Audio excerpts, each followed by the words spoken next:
what should I say? Sorry? What should I say about Just about your parents, who they were. Okay, wait a minute, I leave already. No, it's okay. It's okay. I tell you about my father.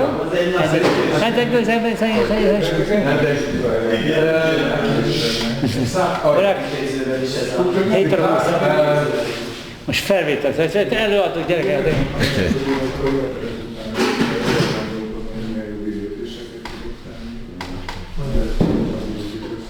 A média arccal, az nem rosszul mutatott az utat, aki... Hogy engem végig?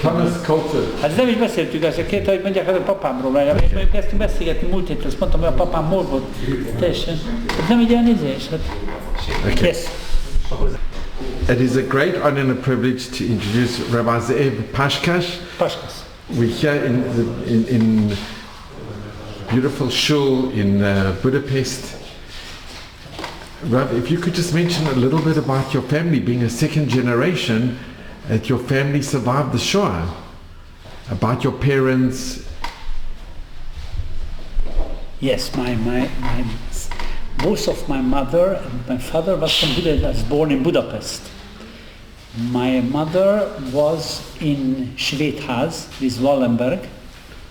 My mother and my grandmother also. They were together with Wallenberg.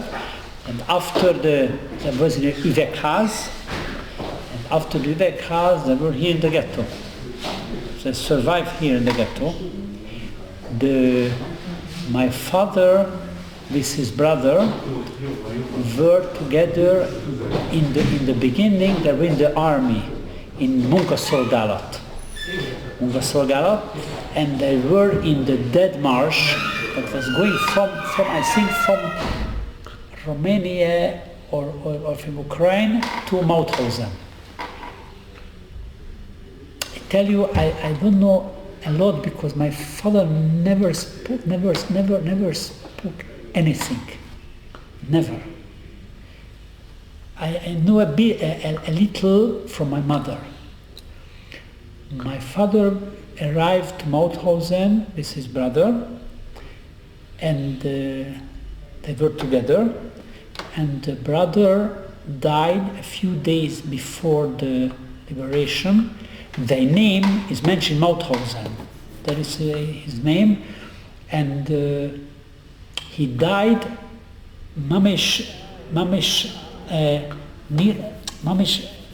near my father. And somehow I know the story as the brother had a good pair of shoes, but my father didn't want to take from his brother. So they put his body outside, and the next a few minutes later my father went there was without shoes. So this was all the story what I knew. And I remember when I was a child, I saw at home there was an ID card from my father from the U.S. Army with his picture as fingertip as like an ID of the liberation. When I come back from Israel about 26 years ago, I was looking for in my mother's home, but I didn't find it. So this all. My father's family was here in the ghetto in Close Altair all the time. My mother's father was in Bor. Bor was a lager, a working camp in Yugoslavia. This is northern Yugoslavia. He was together with his son, my mother's brother. But somehow they disappeared, and my mother's brother was together with Miklos Radnóti. Radnóti was a famous poet. He was killed just here in the border of Austria. I think my mother's brother, my uncle, was also killed there together with him. So this is all about. And my mother's family was from Fehérgyarmat. It was a huge family, but nobody survived. Nobody survived from there. And were your parents and grandparents many generations in Hungary? My mother's family was about 7 generations of Hungary. From my father's side, no. My grandfather, from my father's side, he came here from Tarnów, from Poland, before the First World War. I think about the 1880, 1890. Well, he was coming from Tarnów, from Galicia, from Poland. Yes. And your family, were they more traditional or neolog or? My grandparents was I think was status quo. That wasn't Orthodox, but neither neolog also not. My parents were already neologs. Yes. And when you grew up, did your mother speak about the Shoah? What happened to her? Yes. My mother, yes. But not your father. A lot of about Wallenberg, about the life in the ghetto, and about the sweet house, the Schwedhaus. My father never. Not that I was a late child. My brother is between us is about 10 years. My brother and me. When were you born? I was born in 1966. My brother in 1957. And I had a sister, Olva Shulam. She's not alive already. She was born in 1953. But my father didn't speak with them about the Shoah, nothing. Even my brother know nothing. I spoke a lot. I spoke every day with my brother, and we spoke, and it's such a pity we didn't know anything about my how was it in the Shoah, my father. Just for half year, my father even didn't want to go back to Mauthausen, never. And for 6 months ago, I went there with my son, my small son. It was shocking. I go inside. I went inside, and I told my son, I want to leave. I don't want to stay here. But not because of my son, but just because of you, I stay here. But it's a terrible feeling. And I read a lot about Mauthausen. It was an extremely hard place. Not only all the lagers, but I think Mauthausen was one of the brutal. It's not to believe what I survived. And they have a memorial with your your father's name. My father's name, no, but his brother's name, because he died there. It's written there. And Rab, what made you decide to go to Israel and to get smicha? Because I lived here with my brother left the country to Australia. He's living in Australia, and I was here with my mother. But what it was the 80s, and I wanted to be more religious. And here it wasn't so hard time by the communism, but there was no chance to be young and religious here. So I left to Israel. And where did you learn? I learned Umfang in Or Sameach in Yerushalayim, and after that in the Yeshivat Belz. The Belz the Ruv. Sein Kazinczy stark is. Took me and helped me a lot. And your mother was happy that you and your father? Yes. My father, after my bar mitzvah, my father passed away.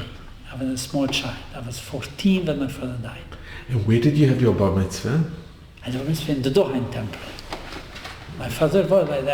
Has the last picture from him is my bar mitzvah. And Rav, can I ask you, being back in Budapest, isn't it difficult knowing the history, how the Hungarians, how they shot on the Danube? For me, every day, almost every day I walk. My father, my grandfather, has here his shop, a watchmaker shop. And the shop is there, closed. And when I go there, all the time I touch the wall, because it was more than 100 years. It was our family's.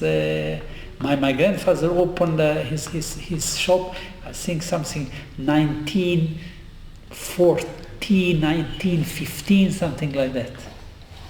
So it's very interesting. And I grew up here, so I saw here the Jewish history. And the Beit Kvorim, the cemeteries of your grandparents, or yes, of course. They're buried here. My mother and my father also buried here. And what happened to the extended family, uncles and aunts and your grandparents in the Shoah? Did any survive? Yes, all the grandparents. All the grandparents survived. I had the two uncles. So my brother, my father's side and my mother's side died. My mother, both of them, and my mother was the only child who survived. And from the father's side, he had a sister, elderly sister. She survived also here in the ghetto. And I think davening in this shul, this is the real. This Beit Midrash is the real. It goes back. It's the history. All the courtyard. It's yes. When you were a child, you came here. Yes. But the Midrash was full. But almost only elderly people. There was a few young. So that's almost all elderly people. But this time was full. And Rav, if I can ask you, what message do you give to your children and to the future generations? We need to continue. I think it's all the parents, the grandparents in the heaven. They want us as we should continue the Jewish life. I just want to thank you, if I can.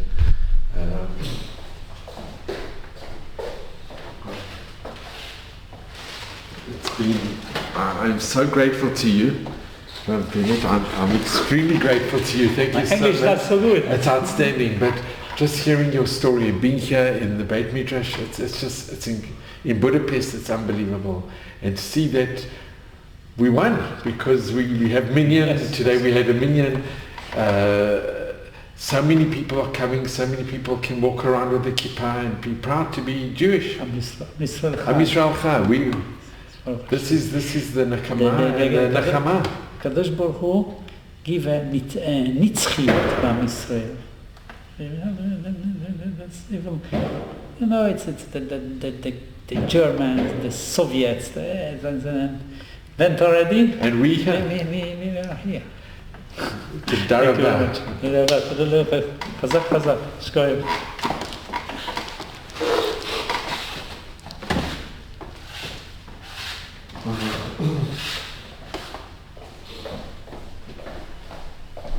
Such a pity as my father.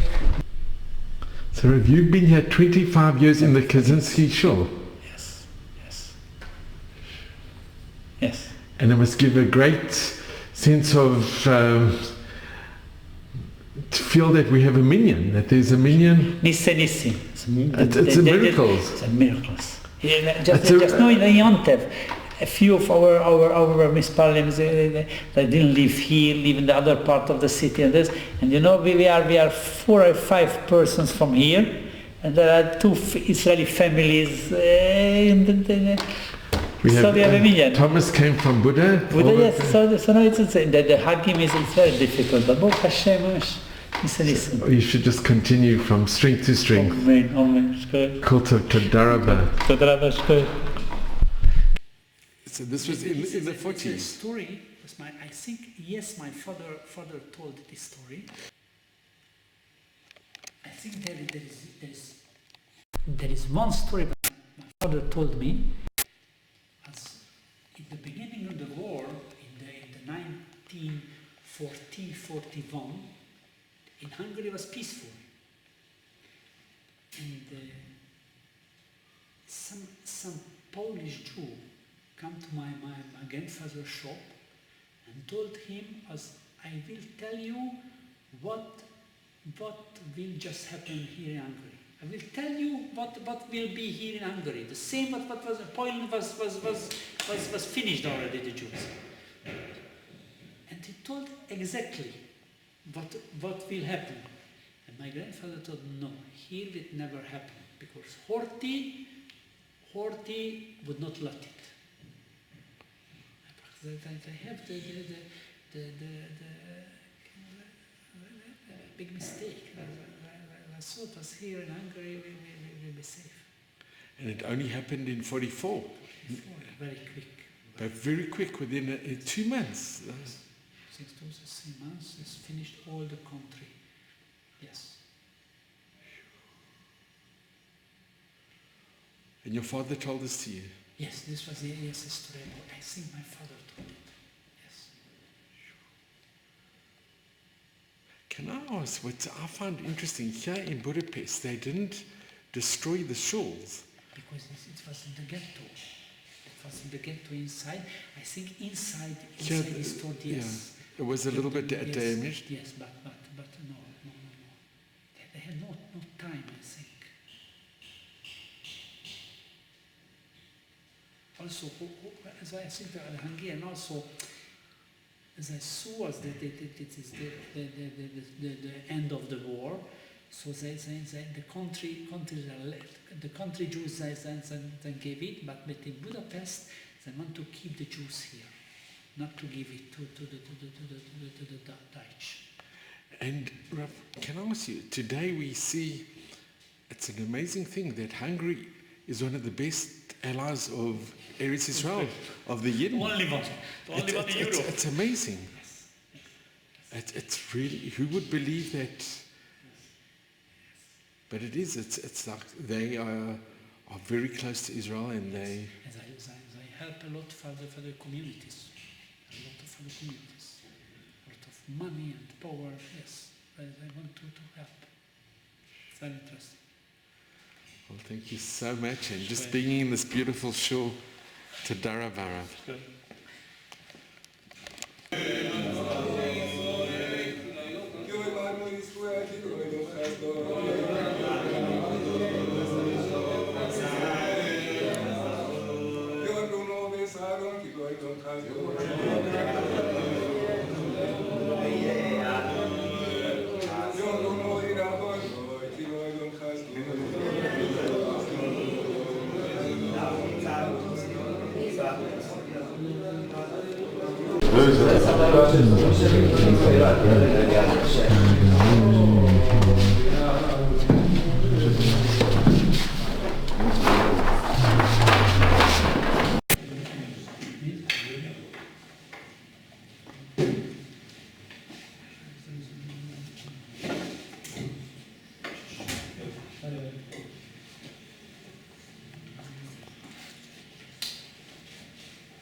Ja, mooi.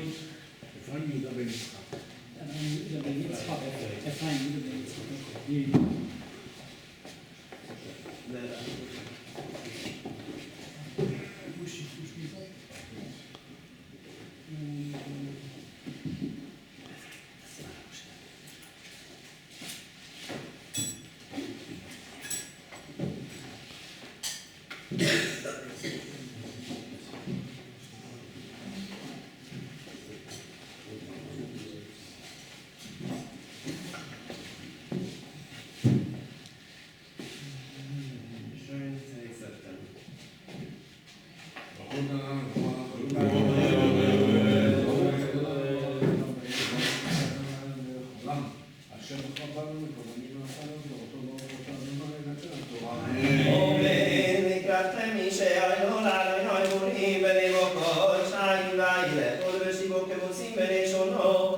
התורה ששם משה לבני בני ישראל